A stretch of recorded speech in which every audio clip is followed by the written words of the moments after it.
Salam alaikum wa rahmatullahi wa barakatuh. Maths pour tout, temps comme science, calcul trigonométrique 1, correction d'activité 1 et 2, page 192. Vidéo 1. Correction d'activité 1 et 2. Donc on commence par l'activité 1. Je vais vous simplifier les choses seulement. Regardez.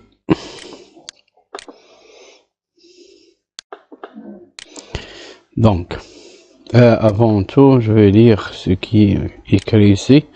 Donc, le terme radian. Radian, c'est une unité de mesure des angles.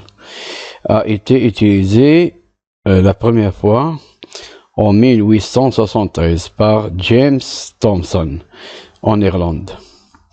Donc, le premier qui a utilisé ce terme-là, c'est James Thomson.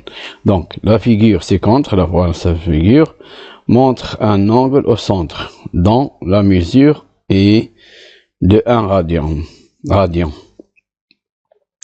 Donc, A au B, la mesure de B au A ou bien A au B, c'est 1 radian. Ça y est. Donc, regardez bien ce schéma-là. Vous observez bien que la longueur de l'arc AB, l'arc, je parle de l'arc, l'arc n'est pas un segment. Donc là, c'est un segment. La longueur de l'arc égale au rayon, égale à R, égale au OB, égale au A, égale au B, égale au rayon de cercle. Ça y est. Quelle est la particularité de la longueur de l'arc intercepté par cet angle?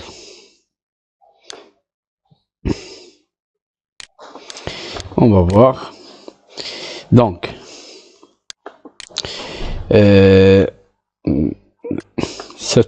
l'angle AOB, donc j'ai changé A et B, donc ici c'est B, ici c'est A, mais c'est pas grave, vous pouvez changer si vous voulez. L'angle AOB, c'est-à-dire de sommet O,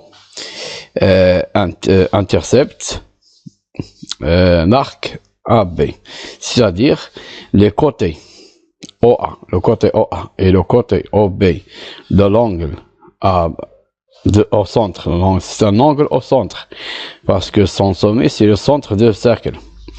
Intercepte l'arc AB. Voilà le cercle C de rayon R et intercepte cet angle-là. AOB intercepte l'arc AB. Et la mesure de l'arc AB égale la mesure de rayon, égale au rayon de cercle. Donc, c'est ça la particularité. Donc, la longueur de l'arc intercepté par l'angle au centre AOB, c'est un angle au centre. Ça y est. Vous pouvez l'écrire ici si vous voulez bien, l'angle au centre. L'angle au centre, AOB est égal, donc la longueur, طول القوس محصور بزاوية AOB، زاوية مركزية، égal يساوي au rayon يعني شعاع الدائرة. Ça y est. Donc, la mesure, dans ce cas, si on a ceci, qu'est-ce qu'on va, le résultat, c'est quoi? Le résultat, c'est la mesure de l'angle au centre AOB égale 1 radian. Si on a ceci, si on a cet l'arc AB égale à R. Dans ce cas, on dit que la mesure de l'angle AOB égale 1 radian. Ça y est, 1 radian.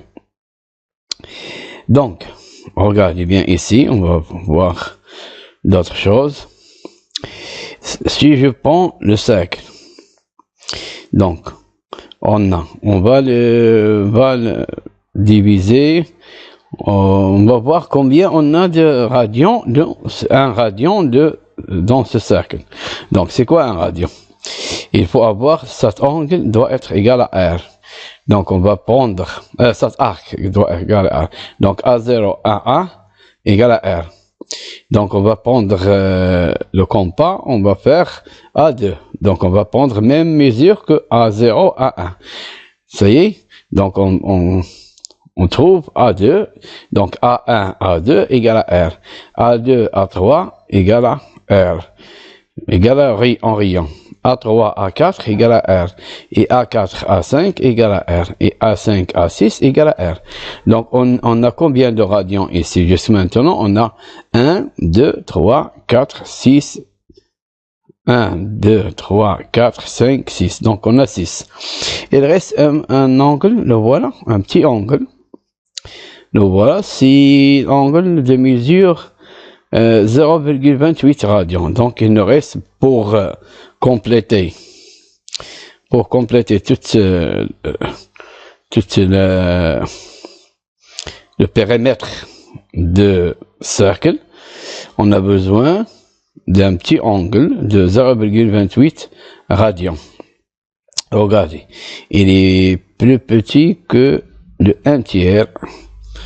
Le 1 tiers de 1 radian, je pense. Je pense que c'est le 1 tiers. Regardez ici. On a d'ici jusqu'à ici. Donc, c'est ici. Plus petit que 1 tiers. C'est moins 0. C'est donc 0,28 radians. C'est la mesure de cet angle. A6 O A0 égale à 0,28. Donc, regardez bien ici. Donc, A0 de l'angle, la mesure de l'angle A0 O A1, le voilà, c'est 1 radian. La mesure de l'angle A1 O A2, c'est 1 radian. Et donc, ils sont tous égaux à 1 radian. Donc, donc, un rayon égale 1 radian. Un rayon égale correspond à 1 radian. Si on veut 1 radian, il faut que l'arc soit égal à 1 rayon. 1 R, c'est du rayon. Donc, le périmètre d'un cercle de centre O et de rayon R et de PR. De PR. Donc, puisque un rayon correspond à 1 radian, donc c'est 2π radians.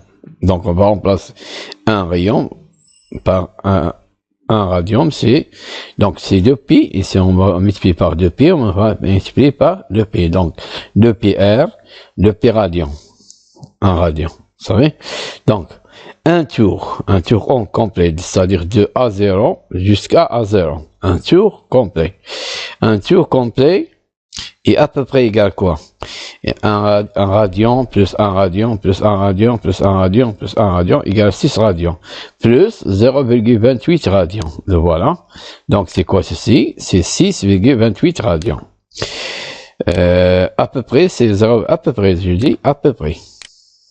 Ce calcul-là égale à 6,28, mais il est à peu près égal à 6,28 radians. Et donc, c'est quoi? Donc, que représente 6,28? Il représente 2π. Il représente 2π radians. Donc, 2π radians est à peu près égal à 6,28 radians. D'où 2π, c'est 6,28. Donc, on va simplifier par radian. Il reste 2π égale à 6,28. Donc, P, c'est quoi à peu près? C'est 3,14. C'est à peu près, hein? N'est pas égal. C'est à peu près égal à 3,14. Ça y est? Donc, on a montré que P, c'est quoi? C'est 3,14. On sait qu'un tour complet forme un angle plein. Donc, un angle plein égale à 360 degrés. Donc, 180 degrés plus 180 degrés, c'est 360 degrés. C'est un angle plein. Vous savez?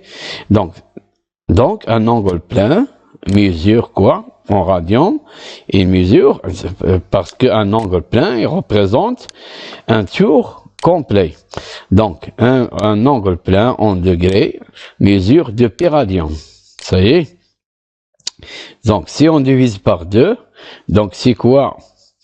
Si on divise 360 par 2, c'est 180 degrés. Et 2 pi par 2, c'est pi radian. Donc, 180 degrés représente pi radian. Angle plat, c'est un angle plat. Et pour un angle droit, il faut diviser par 2. Donc, on obtient 90. 90 degrés égale à pi sur 2. Donc, on divise ici par 2, ici par 2. C'est un angle droit. Donc, زاوية مستقيمية, زاوية قائمة, on dit زاوية مليئة. Donc, on a ici 3 sortes.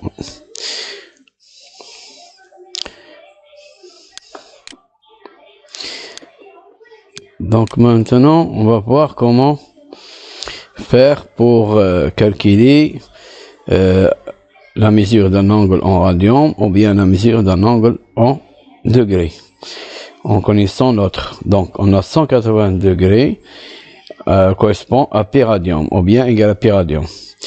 Et donc 1 degré, un angle de 1 degré correspond à x radian. C'est-à-dire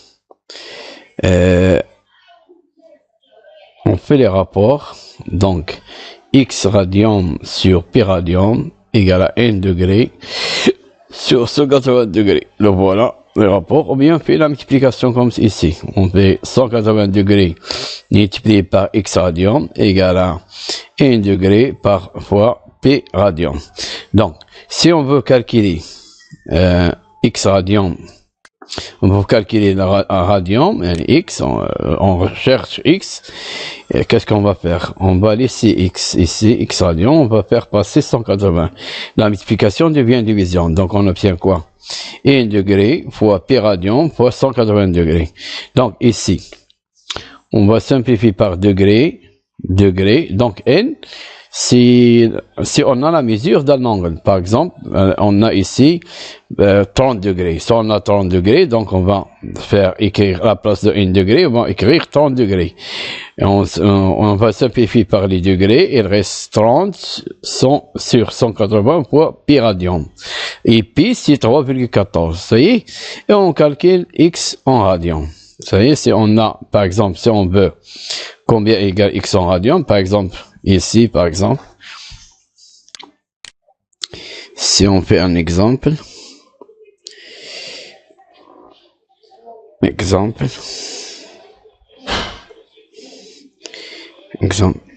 donc 2 points, pour un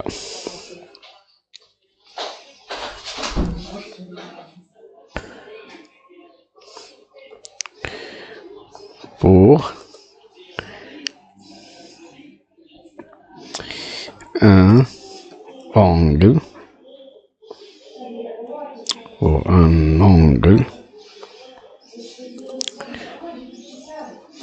de 30 degrés.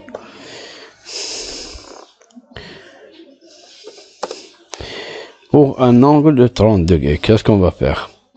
Donc on va calculer ce 30 degrés en radian. Qu'est-ce qu'on va faire? On va regarder ici bien. On va l'appeler x. Donc on cherche x. Donc x c'est quoi?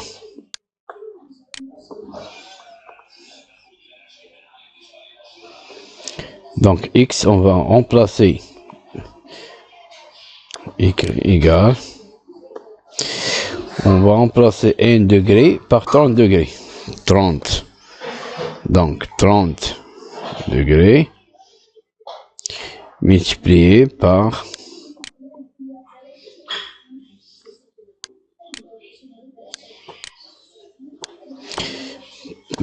quoi? Multiplié par pi.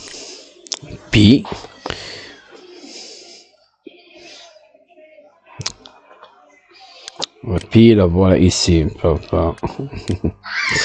Voilà pi. On multiplie par pi. pi radian, pi radian,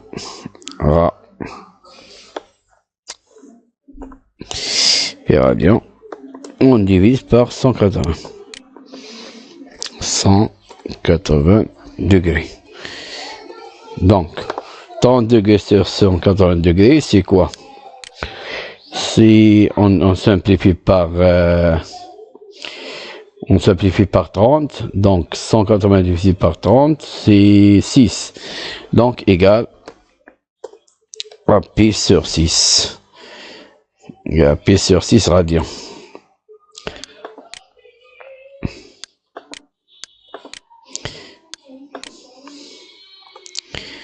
Pi sur 6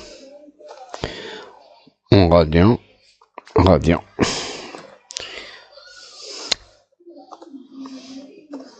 Ça y est, pi sur 6 radians. Donc, x, on cherche x radian, en radian. Donc, x pour 30 degrés, c'est quoi? C'est pi sur 6 radian. Donc, voilà, c'est pi sur 6. Ça y est, si on a un angle en degrés, on peut chercher en radian. Ça y est, on fait le calcul comme ceci. Si on a le contraire, si on veut calculer en degrés. Regardez ici, donc on a 180 degrés fois x radian égale à 1 degré fois p radian.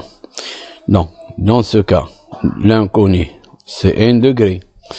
Donc, on connaît x radian. Qu'est-ce qu'on va faire? On va faire passer p radian.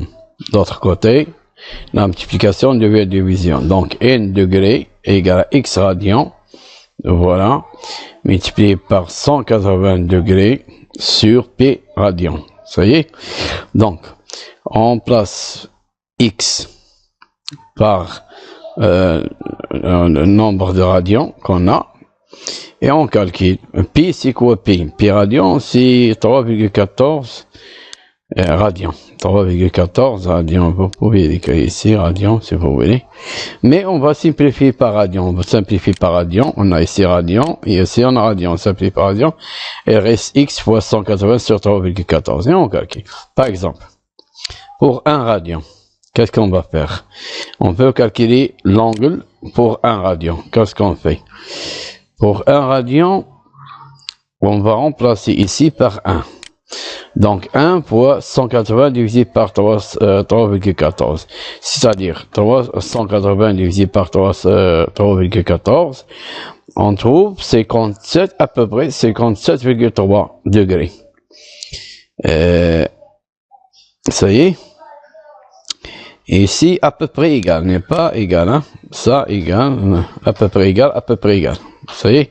Donc, en radian égale à peu près, si on veut convertir en radian en degrés, c'est 57,3, à peu près 57,3.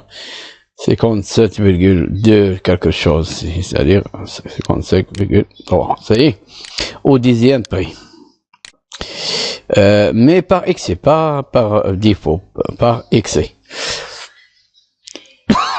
C'est 1,2 par défaut, mais par excès, c'est 57,3. Donc, 2 radians, qu'est-ce qu'on fait? On va multiplier ce résultat qu'on a trouvé en degrés par 2. Ça y est? Donc, on va multiplier par 2, donc 57,7 degrés fois 2. On trouve 114,6 degrés. Et on fait que la même chose ici. On multiplie ici 4,5, on multiplie par 4,5, et pour 8,71, on multiplie par 8,71 par exemple. Ça y est, on a la longueur d'un arc intercepté par un angle au centre de 1 radian est égal à 1 fois le rayon. D'un rayon, un seul rayon. On a déjà dit ceci. R, c'est le rayon de cercle.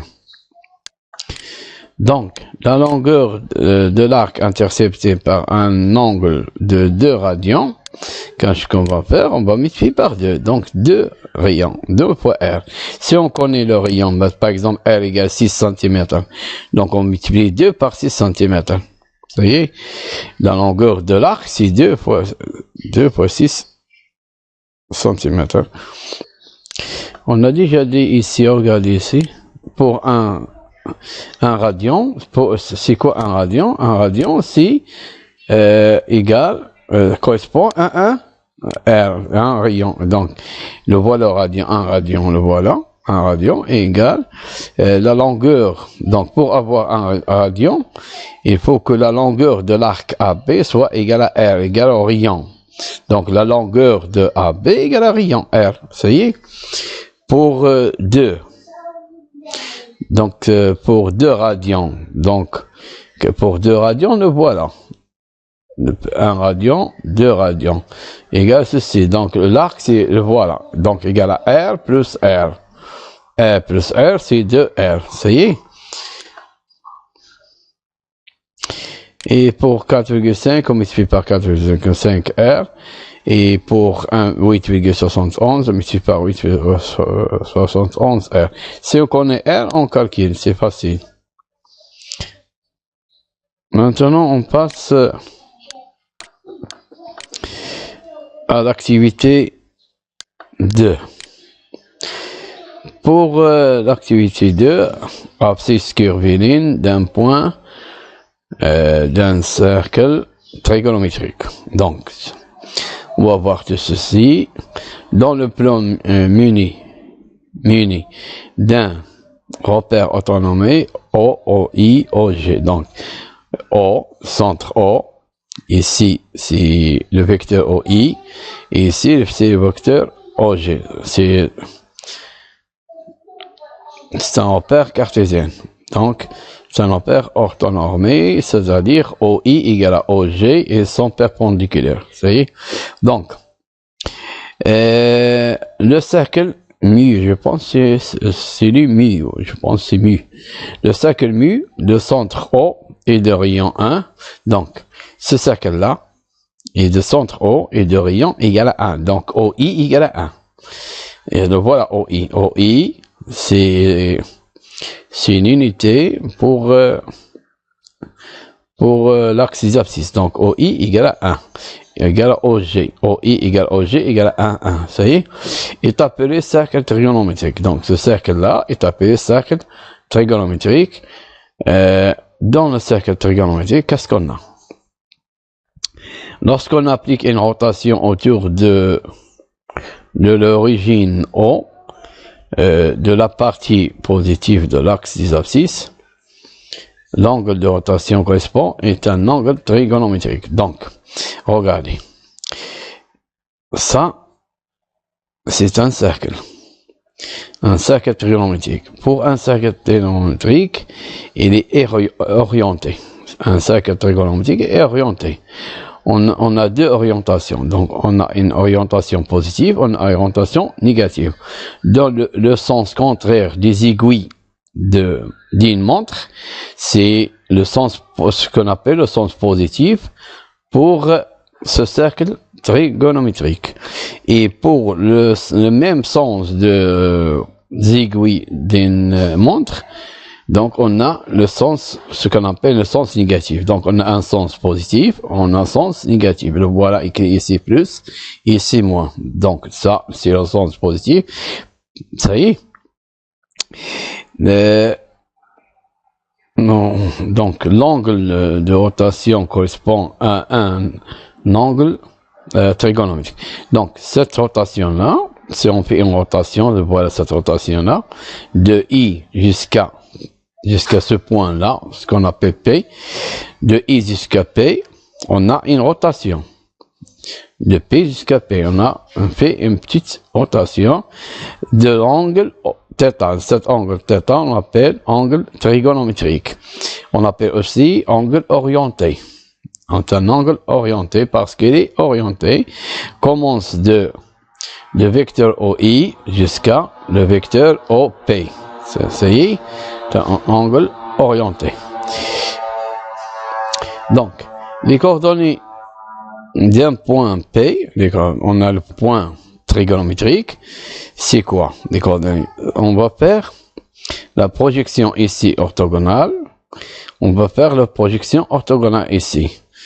Donc, les coordonnées d'un point P sont, si je fais le projeteur orthogonal ici, sur cet axe, l'axe des abscisses, je trouve le cosinus de θ. C'est le cosinus de θ. Si je fais le projeté orthogonal, j'obtiens un angle, j'obtiens un triangle rectangle. Et c'est quoi le cosinus de θ? C'est le côté adjacent sur le côté sur l'hypoténuse. L'hypoténuse, c'est 1. Donc, égal quoi? Égal cette mesure-là. Cette mesure-là, j'ai pas fait le... On va voir si j'ai fait d'autres. Donc, cette mesure-là, ici, on va l'appeler cosinus de θ. C'est ce qu'on appelle cos de θ. De haut jusqu'à le projeté de P sur l'axe des abscisses. Et ici, on a sinus. C'est quoi le sinus? Donc, le sinus, c'est de haut jusqu'à le projeté orthogonal de P sur l'axe des ordonnées. Ça y est, on va voir ceci. Donc, θ et la mesure, donc les coordonnées sont cos θ et sin θ. Ça y est, où θ est la mesure de l'angle trigonométrique exprimé en radians. Donc, θ, il est exprimé en radians. Ou peut être exprimé en degrés, je ne sais pas pourquoi en radians, est appelé abscisse, exprimé en radians, on l'appelle abscisse curviline. C'est exprimé en radians, on appelle abscisse curviline. Donc, ce point-là, pour abscisse curviline, θ, pour abscisse curviline, la mesure de cet angle, c'est θ. On appelle abscisse curviline du point P sur mu. Et on note P θ. L'abscisse curviline, on note P θ ou bien P indice θ. P θ ou bien P indice θ. Donc, P θ, c'est quoi? C'est l'abscisse curviline sur le cercle. Ça y est? Mais, regardez ici, pour P θ, c'est l'abscisse curviline. Mais, pour un point, il admet plusieurs abscisses curvilines. Pourquoi? Parce que si je continue, je fais continue mon tour jusqu'à ce que j'arrive jusqu'à P θ. J'obtiens un autre angle, une autre mesure curviline. Donc, un autre abscisse curviline. Je fais aussi un autre tour, j'obtiens un autre abscisse curviline. Donc, si je fais un autre tour, j'obtiens un autre abscisse curviline. Donc, on va voir ceci pour bien voir les choses sur le schéma. On détermine les coordonnées de chacun des points trigonométriques suivants. Donc, on a le cercle. Il est appelé mu, je pense c'est mu ici. Mu, c'est ça, O. O est de rayon 1. Ce n'est pas la peine d'écrire point virgule, c'est virgule seulement, virgule. Donc, le centre O de rayon 1, c'est un cercle trigonométrique lié au repère OI. Vous savez, O, c'est l'origine, et de vecteur OI et vecteur OG. Ou bien on dit OIG. Donc, repère cartésien.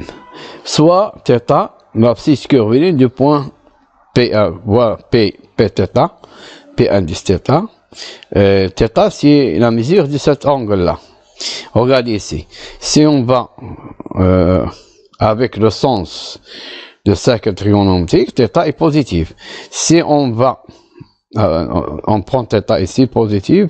Si on va au sens contraire, on a ici moins θ. Si par exemple c'est ici P sur 6, donc ici c'est moins P sur 6, par exemple. Ça y est? θ est appelé l'abscisse curviline du point P, on a déjà dit ceci. Le point P admet plusieurs abscisses curvilines. Ça y est, on a déjà dit, si on fait un tour, deuxième tour, troisième tour, quatrième tour, on obtient toujours un autre abscisse curviline. Ces abscisses curvilines, comment on va les écrire? On va les écrire de cette façon. Donc c'est θ plus 2kπ. Pourquoi 2kπ? Parce que si je fais un tour, c'est-à-dire, c'est 2π. Si je fais le deuxième tour, c'est 2π fois 2. c'est 4 pi. Si je fais un troisième tour, etc. Donc, si on va, c'est quoi K? Si je fais le tour de l'autre côté, le sens inverse. Donc, c'est moins de pi. Ça y est, on multiplie par moins 1. Donc, c'est quoi la forme? C'est θ plus 2kp. C'est quoi K? K appartient à Z. On peut remplacer K par des nombres entiers relatifs. Donc, par 0. C'est quoi 0? C'est θ. Donc, on a θ. C'est quoi 1? Si on passe par 1, c'est 2pi fois 1, c'est-à-dire 2pi. Donc, θ plus 2pi. Donc, θ plus 1 tour. Je remplace par 2, c'est 4pi. Donc, θ plus 2 tours. 2 tours, etc.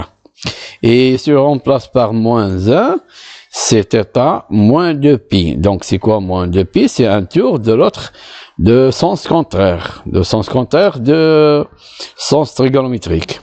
Donc, on a sens trigonométrique, ce qu'on appelle sens positif. On a sens contraire de sens trigonométrique, ce qu'on appelle le sens négatif. Ça y est. Donc, on a ici un cas particulier. Si θ, regardez ici, c'est 0. Ici, pi demi. Ici, c'est pi. Ici, c'est 3 pi sur 2. Ici, c'est 0. C'est 2 pi. On vient à 2 pi. Donc, 0 jusqu'à 2 pi. Un tour. Ici, 0. Ici, pi. Si je fais le sens contraire, donc c'est 0, moins pi sur 2, et ici, c'est moins pi. Donc, dans l'intervalle, si θ appartient à l'intervalle ouvert ici, regardez, ouvert au moins pi. Moins pi, pi. Donc, moins pi, pi. Cet intervalle-là. Moins pi jusqu'à pi. Donc, dans ce cas, si θ appartient à cet intervalle, donc θ peut appeler l'abscisse curviligne principale. Principale du point P. Donc, si θ, par exemple, pour pi sur 2, appartient à cet intervalle.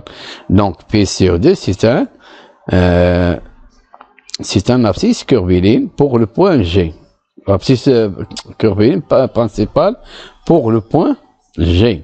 Ça y est, et pi aussi. Donc, et moins pi sur 2. Et 3 pi sur 2, non, donc, il faut qu'il soit appartient à moins pi, pas, ça y est. Et si maintenant, bêta, un autre abscisse curviligne, de P. Donc, on a dit que le point P, il peut avoir d'autres abscisses curvilignes. Donc, il a plusieurs abscisses curvilignes. C'est θ notre abscisse curviligne. Donc, qu'est-ce qu'on écrit? On va écrire bêta sur cette forme-là. Sur cette forme-là, ici, là. Voilà. Donc, bêta égale quoi? Égale à θ plus 2kp. Donc, il suffit de varier k.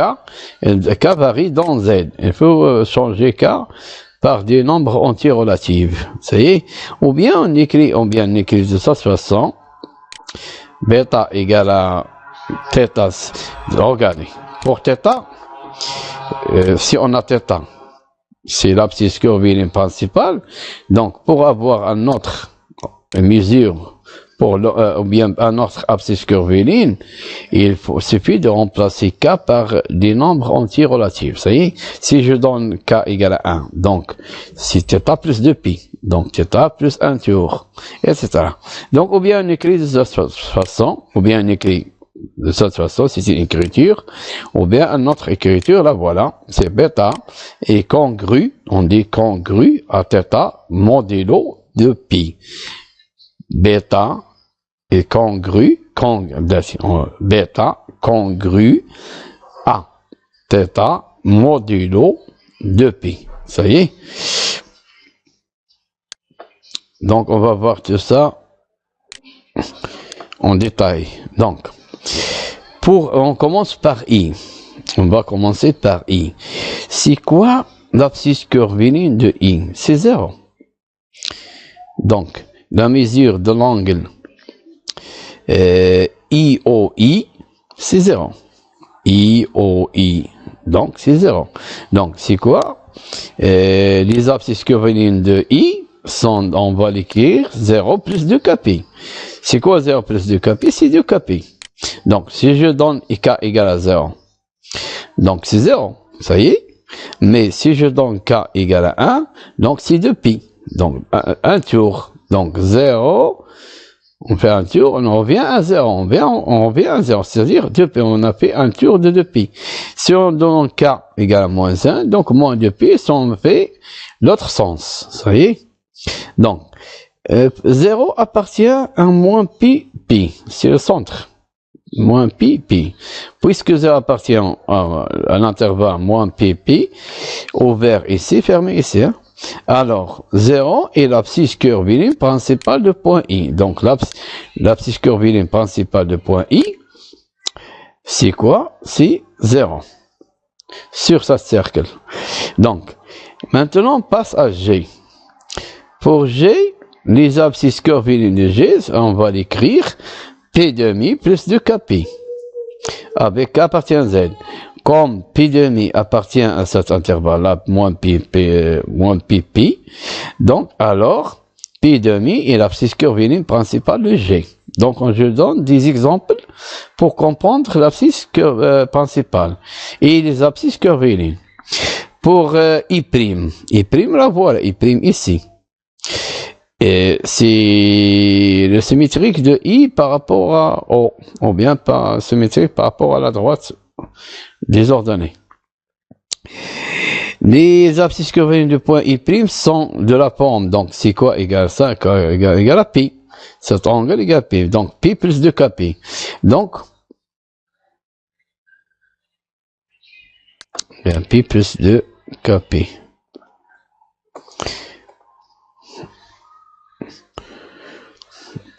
Pi plus 2kp. Ça y est. Donc, si k égale à 0, donc c'est pi. C'est pi, le voilà. Si k égale à 1, donc pi plus 2pi, c'est 3pi. Donc pi plus 2pi, c'est 3pi. Donc on obtient ici 3pi. Si k égale à moins 1, donc pi moins 2pi. Moins 2pi, c'est moins pi. Donc, on revient toujours au même point. Donc, puisque P appartient à cet intervalle, donc elle est fermée ici, regardez, elle est fermée. Donc, P appartient. Donc, leur P est l'abscisse curviligne principale de point I'. Donc, P est l'abscisse curviligne principale de point I' sur le cercle mu. Et pour les abscisses curvilignes de point J', donc ici c'est J', ici G, donc I, G, I', ici c'est J'. Donc J', les abscisses curvilignes de J', il ne faut pas prendre 3pi demi. On prend 3pi demi si on travaille sur l'intervalle 0, 2pi. Mais maintenant, on travaille sur l'intervalle moins pi, pi. Donc, c'est pour cela qu'il faut prendre moins pi demi. Donc, ici, c'est moins pi demi. L'abscisse curviligne de G', c'est moins pi demi. Donc, les abscisses curvilignes de J' sont de la forme moins pi demi plus 2kp. Ça y est, avec k appartient à Z. Comme moins pi demi appartient à moins pi, pi, l'intervalle moins pi, pi, on travaille sur cet intervalle. Alors, dans ce cas, pour qu'on appelle l'abscisse curviligne principale, donc il faut travailler sur cet intervalle-là. Donc, moins pi demi, c'est quoi? C'est l'abscisse curviligne principale de point J' sur le cercle mu. Maintenant, on passe, donc, on a fait un petit peu de cours. Maintenant, on passe à répondre à la question. Déterminer les coordonnées, les voilà. Déterminer les coordonnées de chacun des points trigonométriques, on va voir. Maintenant, on va passer aux questions. On va répondre à la question. On commence par θ en général. Les coordonnées du point θ, du point trigonométrique Pθ, le voilà, Pθ, voilà. On a dit qu'il faut faire le projeté orthogonal sur l'axe des abscisses, ou bien ce qu'on appelle l'axe des cosinus, et ça, c'est l'axe des sinus. Donc, regardez, si je fais le projeté ici orthogonal, je trouve cos delta. Je trouve ici, c'est un triangle rectangle, comme j'ai déjà dit. Donc, le cosinus de θ, c'est quoi? C'est l'adjacent sur l'hypoténuse. L'hypoténuse, c'est 1. Donc, égal adjacent. Donc, cette adjacence, de ce côté-là, de haut jusqu'à le projeté, c'est le cos de θ. On va l'appeler cos de θ. C'est cos de θ. Ça y est, c'est cos de θ. Dans le cercle trigonométrique de rayon 1. Ça y est. Et le sinus, voilà, on peut le projeter. C'est ça le sinus, c'est ça. C'est ça, donc c'est l'opposé. L'opposé, c'est de P jusqu'à le projeté orthogonal ici. Donc, c'est quoi ceci? Donc, on a ici un rectangle, comme vous voyez. Donc, ce côté-là égale à ce côté-là. Ça y est. Donc, c'est le sinus, le posé sur l'hypoténuse. L'hypoténuse, c'est 1. Donc, ceci, c'est l'opposé, égal l'opposé. Donc, ici, on appelle le sinus de θ. Ça, ça descend, ça, c'est le sinus de θ. Ça y est. Donc, en général, pour un point P, d'abscisse curviligne de θ, donc c'est cos θ, sinus θ. Les coordonnées sont cos θ, sinus θ. Ça y est. Et maintenant, pour l'autre côté, le sens négatif, pour le sens négatif, on a ici moins θ. On a déjà dit ici moins θ. Donc, regardez bien ici, sans cosinus, on fait le projeté, c'est cos θ. Mais le sinus, c'est quoi? Le sinus, c'est l'opposé du sinus θ. C'est moins sinus θ, voilà. Ça y est, moins sinus θ. Donc, les coordonnées du point P d'abscisse curviligne moins θ sont cos de θ sur l'axe OI et moins sinus de θ sur l'axe OG. Donc, on écrit P de indice moins θ, ou bien entre parenthèses comme ceci. P de moins θ égale cos θ moins sinus de θ. Et on a aussi que les coordonnées de P de moins θ sont cos de moins θ et sinus de moins θ. Et comme ici. On a un angle, donc c'est le sinus et son cosinus. Donc, dans ce cas, qu'est-ce qu'on va trouver pour résultat? Donc, c'est quoi sinus, cosinus de moins θ? C'est le cosinus de θ. Parce que le cosinus de moins θ se trouve sur cet axe-là, cet axe OI. Et sinus de moins θ, c'est quoi? C'est moins sinus de θ. Donc, on trouve deux propriétés. Donc, cosinus de moins θ, c'est cosinus de θ. Et sinus de moins θ, c'est moins sinus de θ. Vous savez? Donc, ici, le moins va disparaître. Mais ici, non, le moins ne va pas disparaître. On en écrit moins sinus de θ. Donc, cosinus de moins θ, c'est cosinus de θ. Et cosinus de θ égale cosinus de moins θ. Et sinus de moins θ égale moins sinus de θ. Et moins sinus de θ égale sinus de moins θ. On peut faire apparaître et disparaître le moins, suivant ce qu'on a. Donc, pour les coordonnées de point trigonométrique pi demi plus θ. Donc, pi demi plus θ, regardez bien. Ça, c'est θ. Ça y est, on ajoute pi demi. Pi demi, c'est un angle droit. Voilà un angle droit. Donc, le voilà pi demi plus θ. Le voilà, ce point-là. C'est pi demi plus θ. On a ici θ, on ajoute pi demi. Donc, pi demi plus θ, le voilà. C'est cet angle-là. de OI jusqu'à OP de P demi moins plus θ. Ça y est, cet angle-là. Son cosinus, voilà son cosinus, il faut le trouver ici. Donc, regardez sa distance-là. Sa distance-là égale à cette distance-là. Mais dans le sens négatif. Donc, égale à moins sinus θ, le cosinus. Donc, le cosinus de pi demi plus θ, c'est le moins sinus θ. Ça y est. Mais, le sinus, voilà. Sa distance-là, égale sa distance-là. Donc, égale le cosinus de θ. Égale dans ce sens positif. Hein?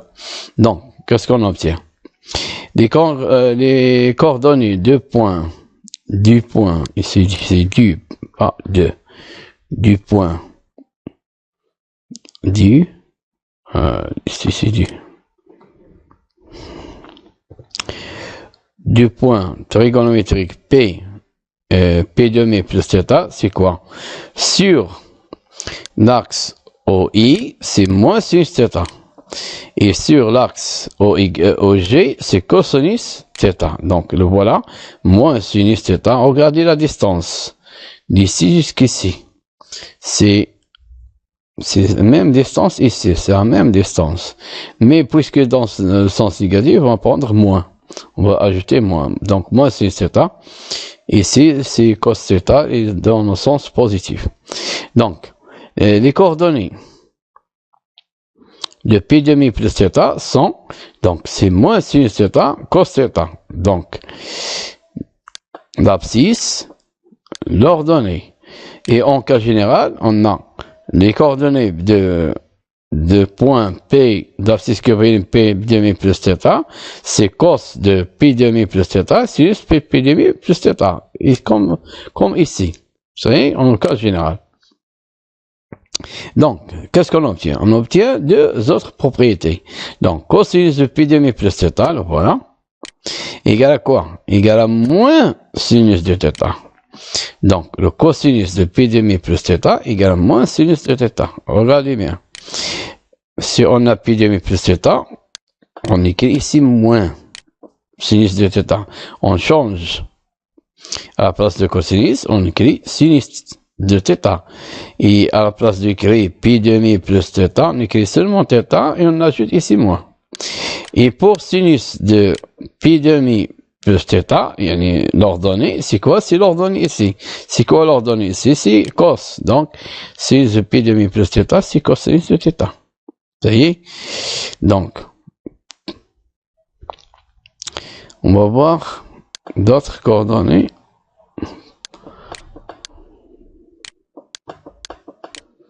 Pour du point, les coordonnées du point trigonométrique P, donc voilà P demi moins θ. Pour P demi moins θ, 100. Regardez, P demi moins θ. C'est ça P demi. P demi, c'est de 0, ici c'est 0 jusqu'à P demi, donc un angle droit. On retranche θ, la voilà.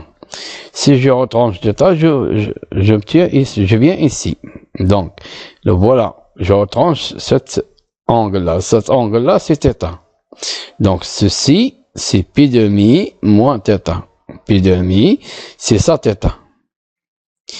J'utilise le compas. Ça y est, c'est ça θ. C'est quoi le cosinus de pi demi moins θ?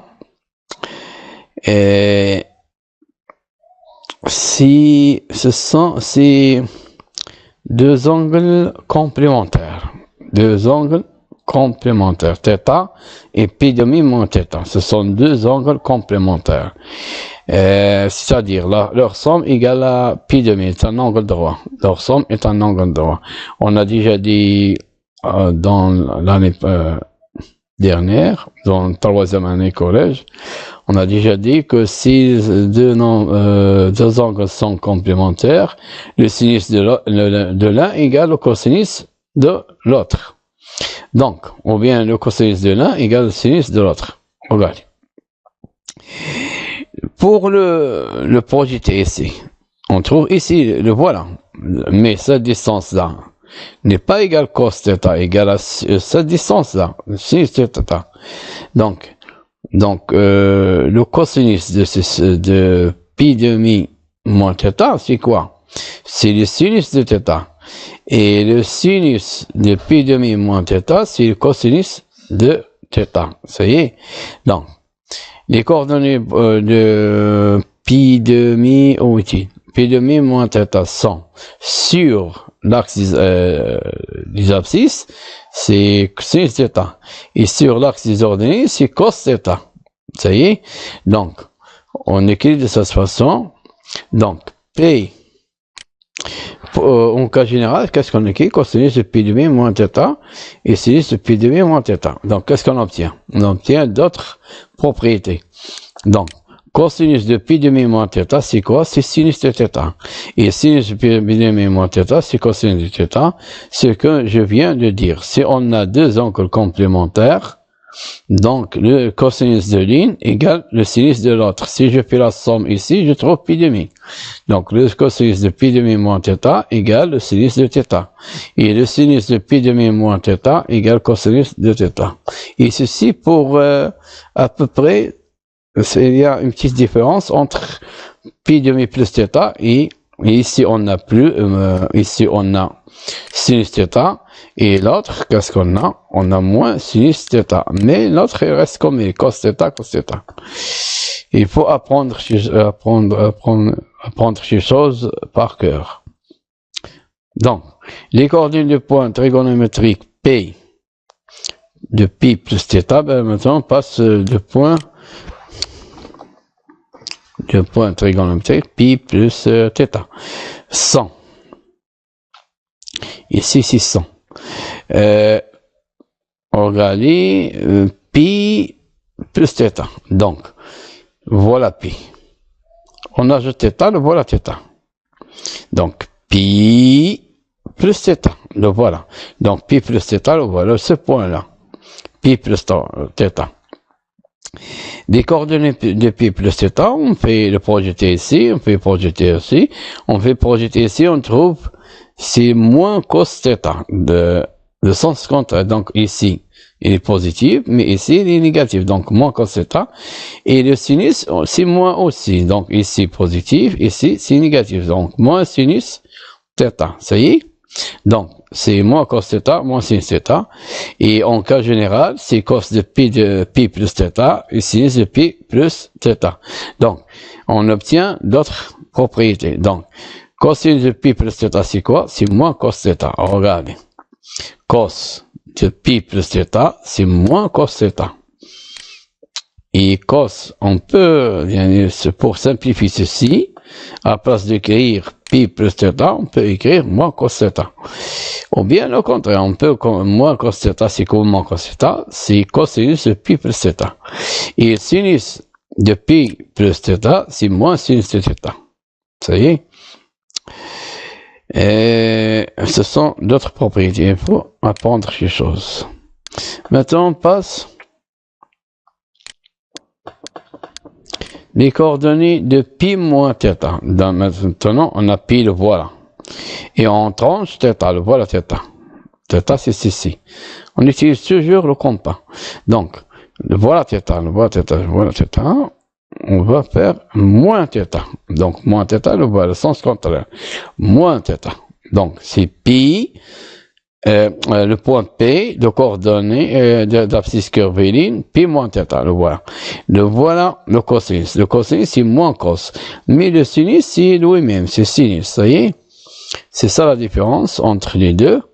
Et le cos reste moins cos θ, mais le sinus, c'est le contraire.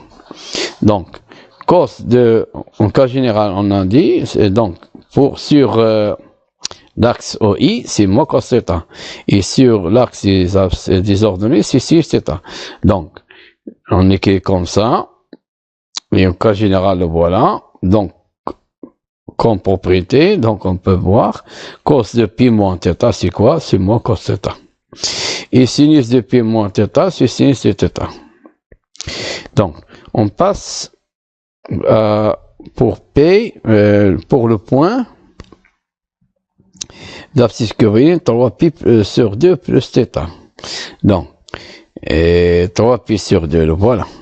Donc, 0, pi demi, 2pi demi, 3pi demi. 2pi sur 2. 2pi sur 2, si je simplifie par 2, je trouve pi. Et ici, c'est 3pi demi. Ça y est, c'est 3pi demi.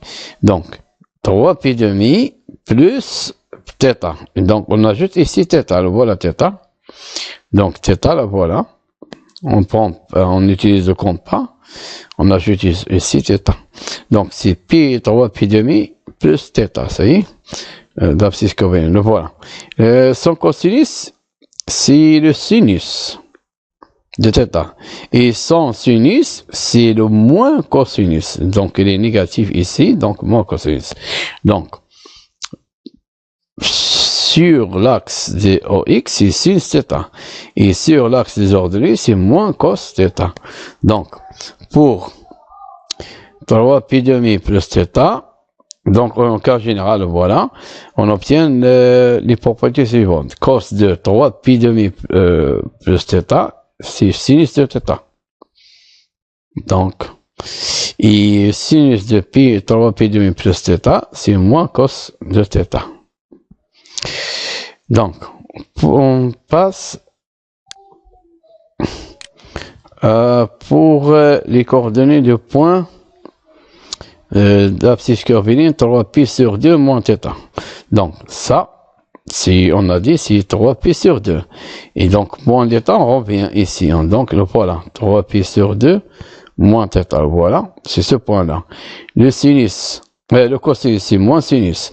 Et le sinus, c'est moins cosinus.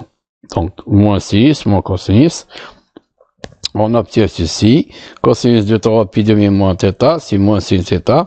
Et sinus de 3pi demi moins θ, c'est moins cosinus de θ. Maintenant, on passe à notre question, deuxième question. Parmi les points trigonométriques suivants, associés, les coordonnées sont les mêmes. Je ne sais pas, ou bien il y a des fautes, je ne sais pas, mais on va voir. Pour moi, qui ont le même coordonnées. Même coordonnées, c'est-à-dire, ils ont même abscisse curviligne principale. C'est-à-dire, ils ont même abscisse curviligne principale. Donc, regarde ici. 101 pi sur 6. 101 pi sur 6 égale, je décompose, c'est 5 pi plus 96 pi. Si je fais la somme, je trouve 101 sur 6 sur 6. Ça y est. Donc, c'est quoi 96 pi sur 6? Si je fais la division, je trouve 16 pi. Ça y est. Et c'est quoi 16 pi? C'est 2 pi fois 8. Donc, on a écrit 101 pi sur 6 sur cette forme-là. 5 pi sur 6 plus 2 pi, avec k égale 8. Ça y est. Donc, j'ai les points. Donc, les points d'abscisse curviligne, 5 pi sur 6 et 100 pi sur 6, ils ont même coordonnées. Ils ont même coordonnées. Ça y est. Oui, 5 pi sur 6. Donc, ici, c'est pi sur 6, pi sur 6, 2 pi sur 6, 3 pi sur 6, 4 pi sur 6, 5 pi sur 6. Ça, voilà. 5 pi sur 6. Donc, puisqu'il appartient à l'intervalle moins pi, donc c'est l'abscisse curviligne principale. Ça y est. Donc, le voilà. Si je fais 16 tours, je reviens au même point. Si je fais 16 jours, je reviens au même point. Donc, ils ont même coordonnées. On fait la même chose pour les autres. Pour 20 pi sur 3. Oui, 20 pi sur 3, le voilà, 20 pi sur 3 égale à 2 pi sur 3 plus 18 pi sur 3. Si je fais la somme, je trouve ici. Donc, 2 pi sur 3 plus, je divise, 16 divisé par 3, c'est 6 pi. C'est quoi 6 pi? C'est 2 kp avec k égale 3. Donc, égale 2 pi sur 3, 2 pi tiers, plus, donc, 2 pi tiers, où se trouve 2 pi tiers? Là, voilà pi tiers. Voilà abscisse curviligne. Non, voilà pi tiers, des pi 6 sur 6, pi tiers, là, voilà. 2 pi tiers, là, voilà. Donc, si je fais 6 tours, je reviens au même point. Donc, ils ont même coordonnées. Et pour 67 pi sur 3, le voilà, c'est égal à pi tiers plus 22. Comment j'ai fait? Pi tiers plus 22. Donc, c'est quoi 22? C'est 66 divisé par 3. 66 divisé par 3, c'est 22 pi, ça y est. Donc, c'est pi tiers plus 2 pi fois 11. On fait la même chose, ça y est.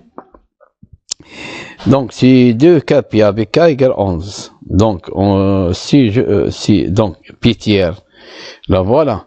Si je fais 11 tours, 1, 2, 3, 4, 5, 6, 7, 8, 9, 10, 11, jusqu'à 11, je reviens au même point. Donc, ce 67 pi tiers et pi tiers, ils ont même coordonnées. Il n'y a pas ici pi tiers, mais j'ai ajouté un pi tiers à la place de, je pense que de 5 pi tiers, je sais pas. Ouais. Genre, à la place de 5 pi tiers, c'est parce que j'ai écrit P4. J'ai remplacé, à la place d'écrire 5 pi tiers, il faut écrire pi tiers. Donc, je passe 107 pi sur 6. 107 pi sur 6, donc, on a ici 2. On a ici 2. Maintenant, il nous reste, donc, 2, 4. Il nous reste 4.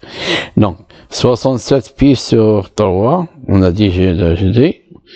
Donc, on a fait 6. Il nous reste une seule. Donc, pour 107 pi sur 6, voilà, 107 pi sur 6 égale à 11 pi plus 96 pi, donc, etc. Donc, on fait la même chose. Donc, 11 pi sur 6. 11 pi sur 6, donc, pi sur 6, où est-il? Voilà, pi sur 6, 2 pi sur 6, 3 pi sur 6, 4 pi sur 6, 5 pi sur 6, 6 pi sur 6, 6 pi sur 6. Si je simplifie par 6, je trouve pi. 7 pi sur 6, 8 pi sur 6, 9 pi sur 6, 10 pi sur 6, 11 pi sur 6. Là, voilà, 11 pi sur 6. L'abscisse curviligne principale n'est pas 11 pi sur 6, c'est moins pi sur 6. Ça y est, on travaille pour l'abscisse curviligne, il faut travailler sur l'intervalle moins pi pi.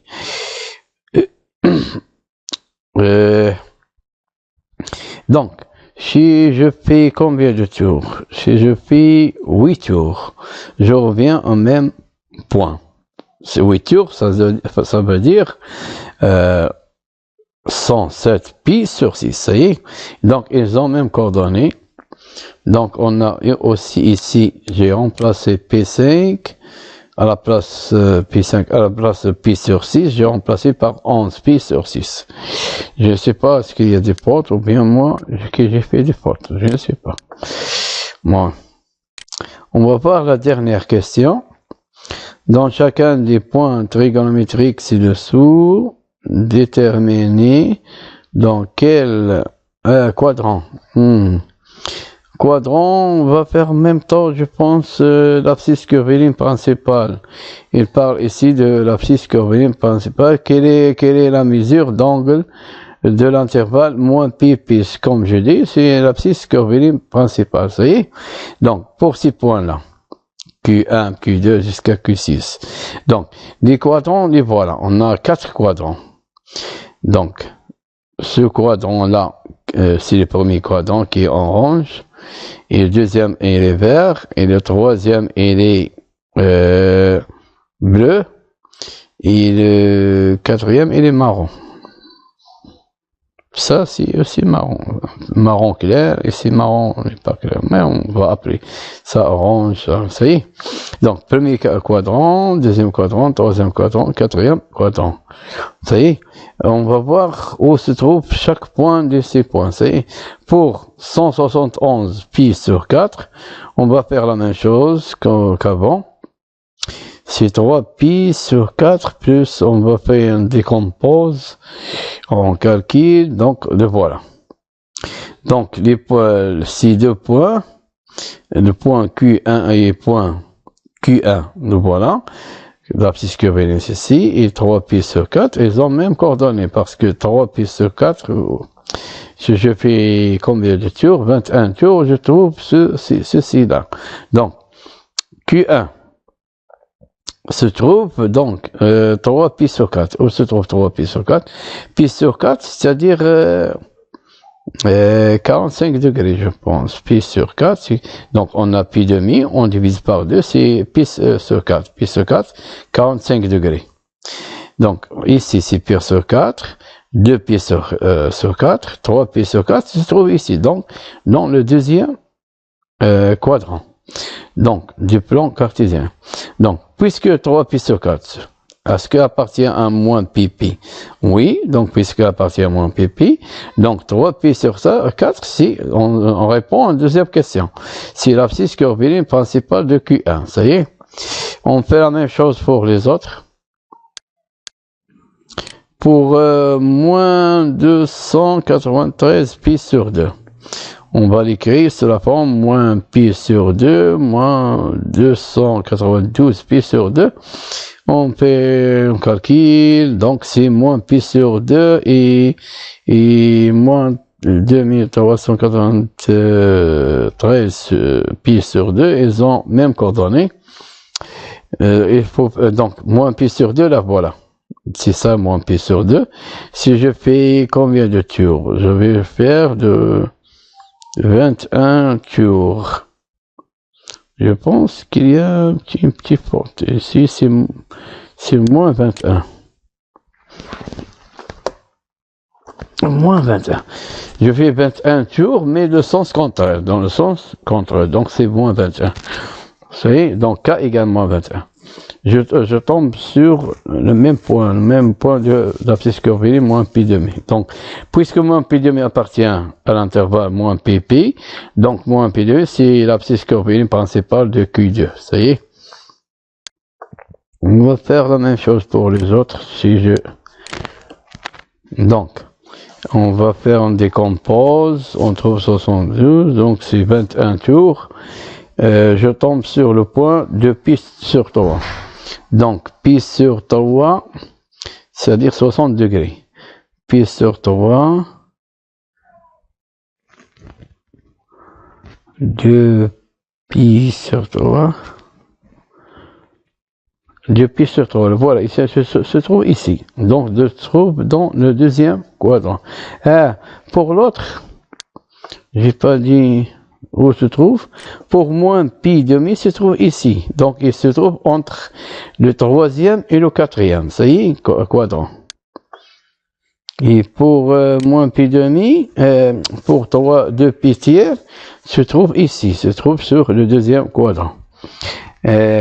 Donc, puisque moins 2 pi tiers appartient à cet intervalle à moins pi pi, donc c'est l'abscisse curviligne principale de Q3.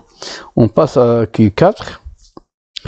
Pour Q4, on va faire la même chose. Qu'est-ce qu'on trouve? C'est pi demi. Donc, égal pi demi. Donc, pi demi, là, voilà. Donc, entre premier quadrant et donc, au milieu, se trouve ici. Au milieu. Entre les deux quadrants, premier quadrant, deuxième quadrant. Mais puisque pi demi appartient à cet intervalle, donc pi demi, c'est l'abscisse curviligne principale du Q4. Pour Q5, c'est pi sur 6. Et pi sur 6, donc, se trouve dans ce premier quadrant. Et pi sur 6, c'est 30 degrés, je vois ici. Donc, pi sur 6, donc c'est l'abscisse curviligne principale. Ça y est. Et pour le dernier, si moins 25, je calcule, je fais la division, c'est moins 25 pi. Donc c'est quoi? C'est pi moins 26 pi, ça veut dire pi, de pi multiplié par 13. Donc on fait 13 tours de sens contraire. Donc c'est pi. Puisque pi appartient, donc pi c'est l'abscisse curviligne de Q6 et se trouve moins pi se trouve entre le deuxième et le deuxième et troisième. Je peux copier. Je peux le mettre ici. Ici, maintenant, par exemple. Correct. Et voilà, ici, je prends comme ça, voilà. Donc, pour pi, il est entre le deuxième et le troisième quadrant.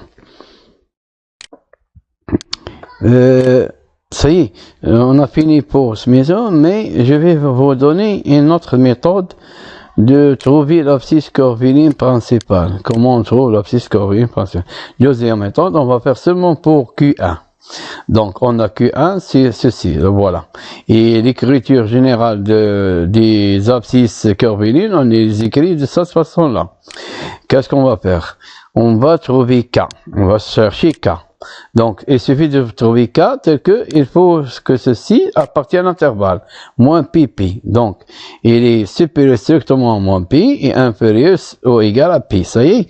Et on calcule K. On divise par pi parce que pi est un nombre positif. On simplifie par pi. Donc, on simplifie par pi.